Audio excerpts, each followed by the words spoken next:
savez, c'est à la fois un compliment que vous me faites, parce que quand vous me dites ça, ça veut dire... Bienvenue sur votre chaîne Icônes un silence. Il existe dans l'histoire du cinéma français un regard qui ne ressemble à aucun autre, un regard d'un bleu si profond, si liquide et si transparent qu'il semble pouvoir noyer quiconque s'y plonge. Ce sont les yeux d'Isabelle Adjani. Pendant près de 50 ans, ce visage a incarné la perfection absolue, la Marianne de la République, la reine incontestée détentrice du record inégalé de 5 Césars. Elle est l'actrice que le monde entier nous envie, une beauté glacée et intouchable qui semble flotter au-dessus du commun des mortels. Pourtant, derrière ces célèbres lunettes noires qui sont devenues son armure face au monde, se cache une femme qui a passé sa vie à trembler. Aujourd'hui, à l'aube de ses 70 ans, alors que le silence devrait être le confort de son âge, Isabelle Adjani a choisi de parler. Elle ne vient pas nous raconter ses triomphes, ni la gloire des tapis rouges qui ne sont que des illusions d'optique. Elle vient pour la première fois nommer les ombres. Elle désigne 3 hommes, 3 figures puissantes et dévorantes qui ont traversé sa vie et qui, chacun à leur manière, ont contribué à briser son cœur. Ce récit n'est pas une collection de rumeurs, de presse à scandale, c'est l'autopsie clinique et douloureuse d'une vie amoureuse marquée par l'abandon et la trahison. Mais pour comprendre pourquoi la femme la plus désirée de France a toujours choisi des hommes qui finiraient par la détruire, il ne faut pas regarder les pages des magazines, il faut remonter le temps bien avant la célébrité, dans un petit appartement HLM de Gennevilliers. Il faut imaginer une petite fille terrorisée, grandissant sous l'autorité d'un père algérien d'une sévérité implacable. Cet homme, hanté par la peur que sa fille ne devienne vaniteuse, avait imposé une règle terrible. Il lui interdisait de se regarder dans un miroir. Isabelle a grandi sans avoir le droit de voir son propre visage, persuadée qu'elle était laide, qu'elle était insignifiante. C'est là, dans cette enfance sans reflet, que s'est noué le drame de sa vie. Parce qu'elle ne pouvait pas se voir elle-même, Isabelle a eu un besoin vital, presque maladif, de se voir dans le regard des hommes. Elle cherchait chez eux la validation qu'elle n'avait jamais reçue, espérant qu'ils lui donneraient enfin le droit d'exister. Elle ne savait pas encore que cette quête éperdue d'amour allait la conduire dans les bras de génies torturés, transformant sa vie en une tragédie grecque moderne. Qui sont ces 3 hommes ? Et comment ont-ils pu, l'un après l'autre, éteindre la lumière dans les yeux de l'icône ? Restez avec nous, car la vérité est souvent bien plus cruelle que le cinéma. C'est dans cette quête éperdue d'un regard qui la validerait qu'Isabelle Adjani a rencontré, au milieu des années 70, l'homme qui allait littéralement sculpter son image. Il se nommait Bruno Nuiten. À l'époque, il n'était pas un simple technicien, il était considéré comme le plus grand chef opérateur de France, un véritable magicien de la lumière capable de transformer un visage en une œuvre d'art vivante. Lorsqu'il posait son œil derrière la caméra, il ne filmait pas Isabelle, il la vénérait. Entre l'actrice à la beauté surnaturelle et le technicien de génie, la passion fut immédiate, fusionnelle, presque alchimique. Ils partageaient un langage commun, celui du silence et de l'exigence artistique absolue. De cet amour discret, loin des flashs aveuglants des paparazzis, est né le premier fils d'Isabelle, Barnabé, scellant leur union dans une bulle de bonheur qui semblait indestructible. Pourtant, c'est paradoxalement cet amour démesuré qui allait engendrer un sacrifice professionnel irréversible, laissant une cicatrice indélébile dans l'âme d'Isabelle. Tout a commencé par une obsession. Isabelle Adjani était hantée par la figure tragique de Camille Claudel, cette sculptrice de génie brisée par son amour pour Rodin et enfermée dans un asile pendant 30 ans. Isabelle sentait dans ses tripes une connexion mystique avec Camille. Elle voulait lui redonner vie, lui rendre justice à travers le cinéma. Mais pour porter ce projet titanesque, elle ne voulait aucun réalisateur ordinaire. Elle avait besoin de quelqu'un qui l'aimait assez pour la suivre dans la folie, quelqu'un qui saurait capturer chaque nuance de sa douleur. Elle a demandé à Bruno. Par amour pour elle et uniquement pour elle, Bruno Nuiten a accepté de quitter sa zone de confort, sa position prestigieuse de chef opérateur pour endosser le costume lourd et effrayant de réalisateur. Le tournage de Camille Claudel ne fut pas une partie de plaisir, ce fut une épreuve physique et psychologique d'une violence inouïe. Dans le froid, la boue et la poussière de pierre, Isabelle et Bruno se sont perdus dans leur sujet. La frontière entre la réalité et la fiction s'est brouillée. Bruno dirigeait la femme qu'il aimait en train de sombrer dans la démence pour les besoins du rôle, la poussant dans ses derniers retranchements pour extraire l'or pur de son jeu. Le résultat fut un chef-d'œuvre absolu, un film viscéral qui a offert à Isabelle un triomphe mondial et un César historique, la gravant à jamais dans le marbre du cinéma. Mais le prix à payer pour ce triomphe fut le silence de Bruno. Après avoir donné toute son énergie vitale pour que sa muse brille au firmament, Bruno Nuiten s'est comme vidé de sa substance. Il n'a presque plus jamais réalisé de film par la suite, se retirant doucement, laissant la place, retournant à l'ombre. Isabelle a confié des années plus tard, avec une mélancolie déchirante, qu'elle portait le poids d'une culpabilité immense. Elle a le sentiment terrible d'avoir involontairement cannibalisé le talent de l'homme qu'elle aimait, d'avoir aspiré sa créativité pour nourrir sa propre légende. Elle a brillé, oui, mais à quel prix? Elle a brillé parce qu'il a accepté de brûler pour elle. Cette relation avec Bruno Nuiten reste sans doute la plus noble et la plus pure de sa vie, marquée par le don de soi. Mais le destin est un dramaturge cruel qui aime les contrastes violents. Après avoir connu l'homme qui s'était sacrifié pour l'élever, Isabelle Adjani s'apprêtait à entrer dans une toute autre dimension de la souffrance amoureuse. Elle allait rencontrer un homme qui ne lui donnerait pas la lumière, mais qui la plongerait dans l'obscurité la plus totale. Un homme dont le charisme magnétique cachait une capacité de détachement qui allait la briser bien plus violemment que n'importe quel rôle de cinéma. Au tournant des années 90, alors qu'elle pensait avoir tout vécu, le destin a placé sur la route d'Isabelle Adjani un homme qui allait devenir sa plus grande passion et sa plus grande douleur. Il s'appelait Daniel Day-Lewis. Leur rencontre n'était pas celle de deux simples acteurs, c'était la collision de deux astres, deux monstres sacrés, connus pour leur méthode de jeu viscérale, presque dangereuse. Lui, l'acteur britannique le plus intense de sa génération, capable de se transformer physiquement jusqu'à l'épuisement. Elle, la reine française aux émotions à fleur de peau. Lorsqu'ils sont apparus ensemble pour la première fois, le monde entier a retenu son souffle. Ils formaient le couple royal du cinéma mondial, une alliance de beauté et de talent si parfaite qu'elle semblait irréelle. Ils étaient beaux, ils étaient mystérieux et ils s'aimaient avec une fureur qui fascinait les médias des deux côtés de l'Atlantique. Pendant 6 ans, leur relation fut un tourbillon d'aller-retour entre Paris, Londres et New York, une passion dévorante faite de ruptures et de réconciliations spectaculaires. Isabelle croyait avoir enfin trouvé son alter ego, l'homme capable de comprendre la folie de son art et la profondeur de ses insécurités. Elle qui avait grandi sans se voir dans le miroir, se voyait enfin dans les yeux de cet homme qui la regardait comme une obsession. Elle pensait construire avec lui ce foyer stable dont elle avait toujours rêvé, loin des traumatismes de son enfance. Et lorsque le test de grossesse s'est révélé positif, annonçant l'arrivée de leur fils Gabriel Kane, Isabelle a cru toucher au bonheur absolu. Elle portait la vie, le fruit de leur amour légendaire. Mais c'est précisément à cet instant, au sommet de sa vulnérabilité et de son espérance, que le rêve s'est brisé avec une brutalité inouïe. Daniel Day-Lewis est parti, il n'y a pas eu de cris, pas de scène de ménage théâtral, juste une disparition. La légende urbaine, cruelle et tenace, a longtemps raconté qu'il l'avait quitté par un simple fax, quelques lignes froides imprimées sur du papier thermique pour mettre fin à 6 ans d'amour. Des années plus tard, Isabelle a dû rétablir la vérité, une vérité peut-être encore plus douloureuse que la rumeur. Non, il n'y a pas eu de fax. Il y a eu quelque chose de pire, le silence, une absence progressive, un vide qui s'installe, l'homme qu'elle aimait se détournant simplement, retournant vers une autre vie, vers une autre femme aux États-Unis, la laissant seule face à son destin. Imaginez l'icône du cinéma français, celle que les magazines de mode s'arrachaient, se retrouvant soudainement seule, cachée dans une clinique en Suisse pour échapper à la meute des paparazzis.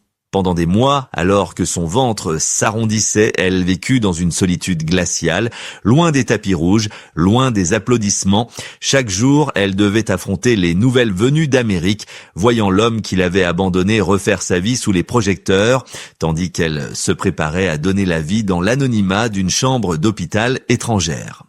Ce fut l'épreuve la plus terrifiante de son existence. Elle n'était plus la star intouchable, elle était une femme blessée, une future mère abandonnée qui devait puiser dans ses dernières réserves de courage pour ne pas sombrer. C'est dans cette chambre suisse, en tenant pour la première fois son fils Gabriel Kane dans ses bras, qu'Isabelle Adjani a compris que l'amour passionnel était un piège mortel. Elle avait survécu à l'abandon de son père, au sacrifice de Bruno, et maintenant à la cruauté de Daniel. Elle pensait avoir touché le fond, elle pensait avoir payé toutes ses dettes au destin. Elle se promit alors de ne plus jamais laisser un homme la détruire, de se protéger derrière une forteresse encore plus haute. Mais la vie, avec son ironie tragique, lui réservait encore une dernière épreuve. Une trahison qui ne se jouerait pas dans le secret d'une clinique, mais sous les yeux impitoyables de la France entière. Au début des années 2000, alors qu'Isabelle Adjani approchait de la cinquantaine, elle a cru une dernière fois que le destin lui offrait une chance de rédemption amoureuse. Après les sacrifices et les abandons, elle a rencontré Jean-Michel Jarre, le pionnier mondial de la musique électronique. Sur le papier, c'était l'alliance parfaite, le couple royal de la culture française que tout le monde attendait. Ils étaient beaux, célèbres et semblaient avoir trouvé à la maturité de leur âge un port d'attache paisible. Les magazines s'extasiaient devant ce bonheur tardif et Isabelle arborait fièrement une bague de fiançailles, symbole d'une promesse qu'elle croyait cette fois inviolable. Elle pensait avoir enfin trouvé un homme qui ne la vampiriserait pas, un homme qui la respecterait simplement pour ce qu'elle était. Mais l'illusion fut aussi brillante qu'éphémère. En 2004, le monde d'Isabelle s'est effondré une nouvelle fois lorsqu'elle a découvert la double vie de son fiancé. La trahison était là, crue, banale, d'une vulgarité affligeante pour n'importe quelle autre femme ou pour l'Isabelle d'autrefois. La réaction naturelle aurait été de se replier, de pleurer en silence derrière les lourds rideaux de son appartement parisien, de protéger sa dignité en cachant la honte sous le tapis. C'est ce qu'elle avait fait en Suisse, c'est ce qu'elle avait toujours fait. Mais cette fois, quelque chose de fondamental avait changé en elle. Les années de douleur avaient forgé une nouvelle armure, plus tranchante. Elle a regardé cette nouvelle trahison en face et a décidé que, pour la première fois de sa vie, elle ne porterait pas le poids de la faute. Isabelle Adjani a alors commis l'impensable pour une star de son rang, habituée au secret absolu. Elle a décroché son téléphone et a contacté la rédaction du magazine Paris Match. Elle n'a pas cherché à négocier, elle a choisi d'exposer sa propre douleur en couverture, sous les yeux de millions de lecteurs. Elle a révélé l'infidélité de Jean-Michel Jarre et a annoncé la rupture de ses fiançailles avec une froideur chirurgicale. Ce n'était pas le caprice d'une diva blessée, ni un simple règlement de compte médiatique, c'était un acte politique, un acte de résistance féministe avant l'heure. Dans cet entretien qui a fait l'effet d'une bombe, elle a prononcé des mots qui résonnent encore aujourd'hui. Elle a expliqué qu'elle refusait d'être la complice silencieuse de sa propre humiliation. Elle a dit avec une lucidité foudroyante qu'elle parlait pour avertir la prochaine femme, pour que le cycle du mensonge ne puisse pas se perpétuer sur son silence. Elle a brisé l'omerta bourgeoise qui veut qu'une femme trompée doit souffrir avec élégance. En jetant la lumière crue des projecteurs sur l'ombre de son couple, Isabelle Adjani a repris le contrôle total de son récit. Elle a transformé sa position de victime en celle de juge, prouvant au monde et surtout à elle-même qu'elle n'était plus la petite fille qui avait peur de se regarder dans le miroir. Ce coup d'éclat a marqué la fin d'une époque. Les hommes qui ont traversé sa vie sont désormais partis, laissant derrière eux des souvenirs amers et des leçons cruelles. Mais après la tempête, quand les journaux sont jetés et que le bruit s'apaise, que reste-t-il ? Il reste une femme de 70 ans, debout au milieu des ruines de ses illusions, qui doit désormais faire face à la seule personne qu'elle n'a jamais vraiment appris à aimer elle-même. C'est le moment du bilan, le moment de comprendre pourquoi, depuis l'enfance, son cœur a toujours choisi le chemin le plus escarpé. Aujourd'hui, à l'aube de ses 70 ans, le tumulte des passions s'est apaisé autour d'Isabelle Adjani. Elle vit désormais dans une solitude qu'elle a non seulement acceptée, mais qu'elle a fini par chérir comme une protection nécessaire. En regardant en arrière, avec la lucidité impitoyable que seul le temps peut offrir, elle a fini par décrypter le code secret de sa propre existence. Elle a compris que ces trois hommes, Bruno, Daniel et Jean-Michel, malgré leurs différences apparentes, n'étaient que les visages changeants d'une même quête impossible. Ils étaient les acteurs involontaires d'un scénario écrit bien avant leur arrivée dans le petit appartement de son enfance à Gennevilliers. Dans une confession bouleversante de sincérité, Isabelle admet aujourd'hui qu'elle a passé sa vie à essayer de réparer l'irréparable. Elle a cherché désespérément à combler le vide laissé par ce père rigide qui lui interdisait de se regarder dans le miroir parce qu'elle n'avait pas eu le droit de s'aimer elle-même enfant. Elle a couru après des hommes brillants, exigeants et souvent inaccessibles émotionnellement dans l'espoir fou que leur amour la validerait enfin. Elle a confondu la souffrance avec la passion, croyant inconsciemment que l'amour ne pouvait être vrai que s'il faisait mal, que s'il demandait un sacrifice. Elle réalise maintenant qu'elle a demandé à ces hommes une chose impossible, combler une faille qui était en elle. Bruno Nuiten lui a donné la lumière divine du cinéma, mais elle s'en est sentie coupable, comme si elle ne la méritait pas. Daniel Day-Lewis lui a offert l'intensité dramatique qu'elle connaissait si bien, mais il l'a brisée par son silence, réactivant la froideur paternelle. Et Jean-Michel Jarre lui a promis la sécurité bourgeoise, avant de lui rappeler que la confiance est une illusion fragile. Chacun a pris un morceau d'elle, la laissant à chaque fois un peu plus célèbre aux yeux du monde, mais un peu plus seule face à son miroir. Pourtant, ne commettez pas l'erreur de voir en Isabelle Adjani une victime brisée qui attend la pitié du public. Au contraire, il y a dans sa solitude actuelle une forme de majesté et de puissance. Elle a survécu à ce que peu de femmes auraient pu endurer sous le microscope constant des médias. Elle a élevé ses fils, souvent seule, en étant à la fois le père et la mère, le bouclier et le refuge. Elle a continué à tourner, à se battre, à imposer sa présence magnétique à l'écran, prouvant que son talent ne dépendait de personne. Les cicatrices invisibles qu'elle porte aujourd'hui ne sont pas des marques de faiblesse, ce sont les médailles d'une survivante. Elle a fait la paix avec l'idée que le grand amour salvateur, celui des contes de fées, ne viendrait peut-être jamais et que ce n'était pas grave. Elle a compris que sa plus grande histoire d'amour, la plus complexe et la plus difficile, est finalement celle qu'elle entretient avec elle-même. Alors, que reste-t-il à dire quand on a été l'icône, l'amante délaissée et la mère courage ? Il reste une dernière vérité à proclamer, un message universel pour toutes celles qui, comme elle, ont cru qu'elle ne valait rien sans le regard d'un homme. Isabelle Adjani est prête à conclure son histoire, non pas avec des regrets, mais avec une affirmation de liberté éblouissante. Au terme de ce voyage intime, l'histoire d'Isabelle Adjani apparaît sous un jour nouveau. Ce n'est pas seulement la chronique d'une actrice aux amours malheureuses, c'est un miroir tendu à toutes celles et ceux qui ont cru un jour qu'ils devaient s'effacer pour être aimés. Elle nous rappelle brutalement que la célébrité, la beauté suprême et le talent le plus pur ne sont pas des boucliers contre la solitude. Au contraire, ils peuvent parfois devenir une cage dorée, attirant des prédateurs ou des hommes incapables d'aimer sans posséder. Isabelle a payé le prix fort, celui de ses larmes et de ses silences, pour apprendre que la gloire ne réchauffe pas les nuits d'hiver. Mais regardez-la bien aujourd'hui, elle a survécu à l'ombre écrasante de son père, au sacrifice artistique de Bruno, à l'abandon glacial de Daniel et à la trahison publique de Jean-Michel. Elle ne cherche plus à être la muse de qui que ce soit. Elle a enfin compris que sa valeur intrinsèque ne dépendait ni du bras d'un homme lors d'une soirée de gala, ni d'une alliance à son doigt. En nommant ces trois hommes et en racontant sa vérité sans phare, elle a brisé la dernière chaîne qui la retenait prisonnière du passé. Elle a transformé ses blessures en sagesse et ses silences en une parole libératrice. Isabelle Adjani restera à jamais l'icône mystérieuse du cinéma français, mais elle est devenue quelque chose de bien plus précieux, une femme libre. Elle est de la preuve vivante que l'on peut être brisé 1000 fois et se relever 1001 fois. Elle nous enseigne que même le cœur le plus meurtri peut continuer à battre, à créer et à inspirer. Elle n'est plus la femme de personne, ni la fille de personne.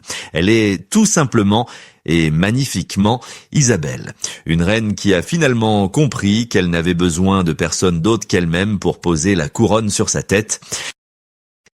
Si cette plongée dans l'intimité et les secrets d'Isabelle Adjani vous a touché, si son histoire résonne en vous, n'oubliez pas de vous abonner à notre chaîne Icônes un silence et d'activer la cloche pour ne rien manquer. Dites-nous en commentaire, selon vous, lequel de ces 3 hommes a laissé la trace la plus profonde dans sa vie. Nous avons encore tant de destins fascinants, de gloires brisées et de vérités cachées à vous révéler. Merci de nous avoir écoutés et à très bientôt pour un nouveau portrait, là où le silence laisse enfin place à la lumière.